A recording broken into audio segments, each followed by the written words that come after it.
Hello नमस्कार जय हिंद साथियों। तो कैसे हैं आप लोग? उम्मीद करता हूँ मस्त होंगे, स्वस्थ होंगे, बिंदास होंगे और बहुत ही बेहतरीन स्थिति में होंगे। तो आइए आज हम लोग बात करने वाले हैं यहाँ पर इस पॉलिटिकल साइंस के बारे में, जो कि बीए का क्वेश्चन पेपर है सेकंड सेमेस्टर का। और ये अभी हाल में ही जस्ट पेपर हुआ है, अभी होने वाला भी है। कुछ जगहों पे होने वाला है, कुछ जगहों पे हो गया है। तो ये पेपर मैं आप लोगों के लिए लाया हूँ। इस पेपर को आप लोग देख सकते हैं क्योंकि इस तरह के ही क्वेश्चन आएंगे। तो आइए, स्वागत है आज के हमारे इस बहुत ही बढ़िया शानदार सेशन में।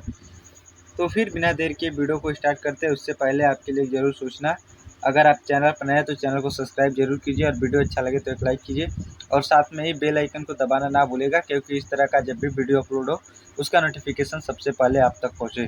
तो चलिए शुरू करते हैं आज की वीडियो। आइए, धमाकेदार वीडियो में आपका स्वागत है। यहाँ पर पहले पेपर के बारे में समझ लेते हैं, किस तरह का पेपर है, क्या आता है। यहाँ पर पूरी डिटेल्स पेपर के बारे में ले लेने के बाद हम लोग आगे प्रश्न पत्र की ओर चलेंगे। तो यहाँ पर देखिए, बीए सेकंड सेमेस्टर का पेपर है, राजनीति विज्ञान यानी पॉलिटिकल साइंस का।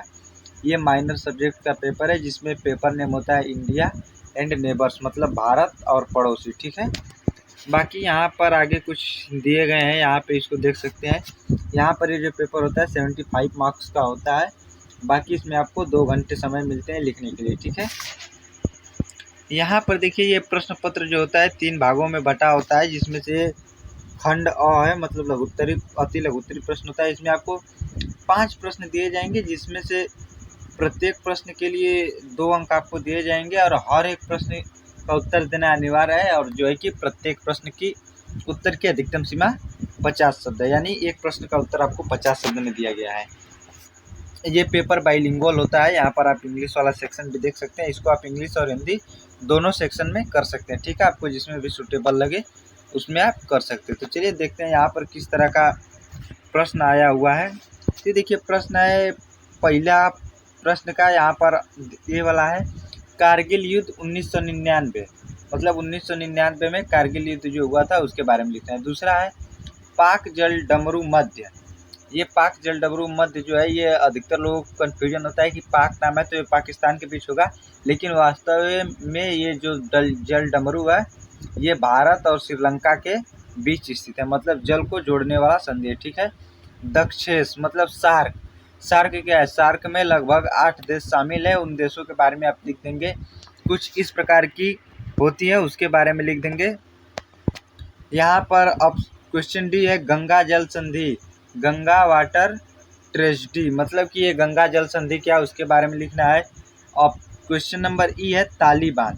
तालिबान के बारे में आपको लिख देना है, क्योंकि ये देश अभी फिलहाल में चर्चा में है, इसलिए इसको यहाँ पे क्वेश्चन में पूछा गया। ठीक है, बाकी आगे देख लेते हैं। सेक्शन ब जो है लघुत्तरी प्रश्न होते हैं। इसमें आपको 8 प्रश्न दिए जाएंगे, इनमें से केवल 5 प्रश्नों को ही करना है और प्रत्येक प्रश्न के लिए आपको 5 अंक दिए जाएंगे तथा प्रत्येक प्रश्न के उत्तर की अधिकतम सीमा 100 शब्द है। मतलब कि ये जो एक प्रश्न का, इसमें से जो एक प्रश्न का आप उत्तर देंगे वो अधिकतम 100 शब्दों में देंगे। ठीक है, इनमें से केवल 5 प्रश्न को ही करना है। ठीक है, यहाँ पर देख लेते हैं पहला प्रश्न क्या है, भारत और भूटान के संबंधों की समीक्षा कीजिए। Review the relation between India and Bhutan, मतलब कि भूटान और भारत के संबंधों के बीच में समीक्षा करना है। भूटान में आप बिना वीज़ा के भी जा सकते हैं वहाँ पे। ठीक है, केवल एक वैलिड आपके पास डॉक्यूमेंट होना चाहिए। ठीक है, यहाँ पर दूसरा क्वेश्चन है, भारत नेपाल के संबंधों में प्रमुख चुनौतियों का वर्णन कीजिए।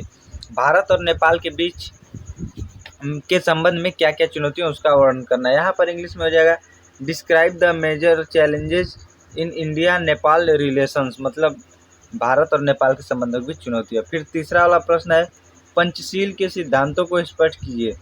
Explain the principle of the Panchsheel, मतलब प्रिंसिपल मतलब सिद्धांत होता है, पंचशील के सिद्धांतों को यहाँ पर स्पष्ट करना था। ठीक है, क्वेश्चन डी यहाँ पे दिया गया है, ताशकंद समझौता क्या है। इसी ताशकंद समझौते में भारत के दूसरे प्रधानमंत्री लाल बहादुर शास्त्री जी का निधन हो गया था, जो कि अमेरिका में गए थे। ये सिंधु जल समझौता के समय लेकर ये पाकिस्तान और भारत के बीच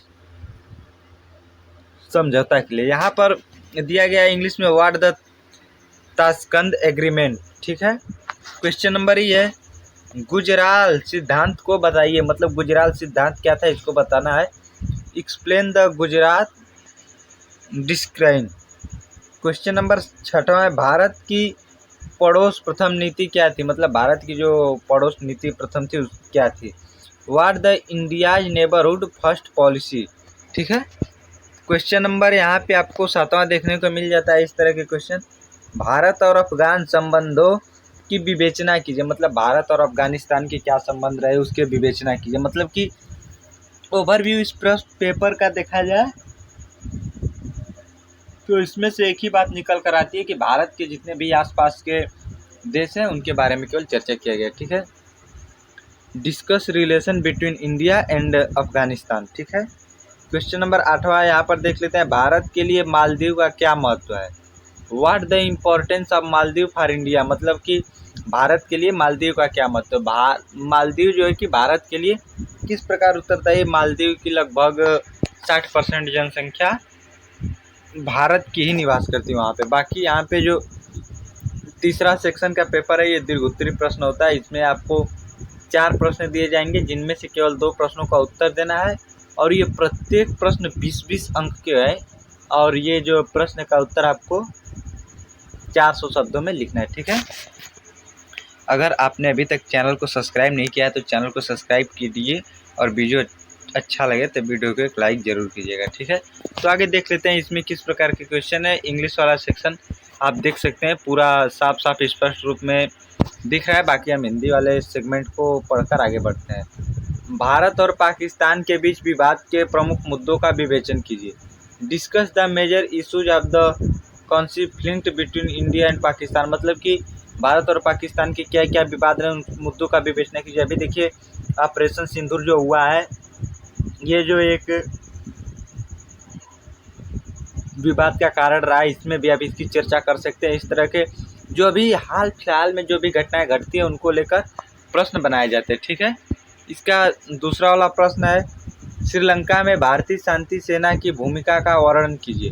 मतलब श्रीलंका में जो है कि भारतीय शांति की सेना किस प्रकार कार्यरत है उसकी भूमिका को लिखना है, उससे फायदे नुकसान जो भी है उसको लिख देना है। जैसे इंग्लिश में देख लीजिए, describe the role of Indian peace keeping force in Sri Lanka. Peace keeping force जो होती है ये विश्व स्तर पर काम करती है जिसमें अमेरिका जो होता है सबसे ज़्यादा भारत की सेना को ही हायर करता है क्योंकि भारत की सेना एक सूझबूझ वाली काफ़ी इंटेलिजेंट सेनाओं में से मानी जाती है क्योंकि इनको मामला मतलब सिचुएशन के सीरियसनेस को समझना बहुत ही अच्छी तरीके से आता है। और दूसरी बात ये रही है इसमें कि यहाँ पर जो टीम स्पिरिट होती है वो सबसे अधिक होती है। इस कारण लोग जो पीस कीपिंग फोर्स होते हैं उसमें भारतीय सेना को अत्यधिक जो है कि प्रेफरेंस देते हैं।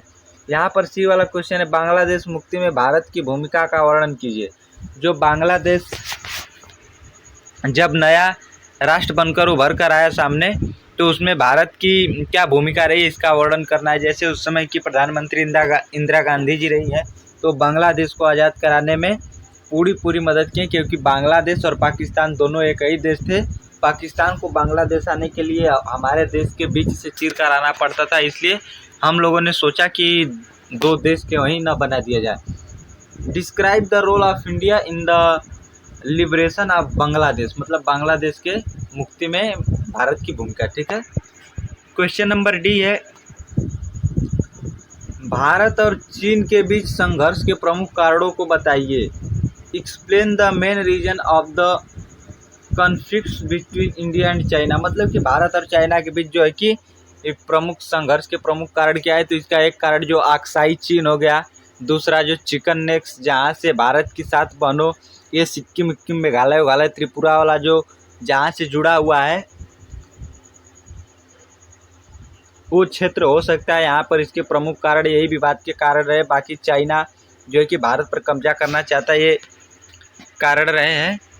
तो अगर अभी तक आपने हमारे चैनल को सब्सक्राइब नहीं किया तो चैनल को सब्सक्राइब कीजिए और साथ में बेल आइकन को दबाना ना भूलिएगा क्योंकि इस तरह के वीडियो जब भी अपलोड हो उसका नोटिफिकेशन सबसे पहले आप तक पहुँचे। और वीडियो अच्छी लगी हो तो एक लाइक कीजिए और कमेंट में ज़रूर बताइए कि ये वीडियो आपको कैसी लगी और इस वीडियो को अपने उस दोस्त भाई बहन के साथ शेयर करना ना भूलिएगा जो अभी बीए की एग्ज़ाम देने वाले हैं। बाकी आप वीडियो के अंत तक बने रहे उसका बहुत बहुत धन्यवाद। तो फिर मिलते एक नई सुबह नई वीडियो के साथ। तब तक के लिए आप अपना ख्याल रखिए, मस्त रहिए, बिंदास रहिए, बहुत ही बेहतरीन रहिए। धन्यवाद।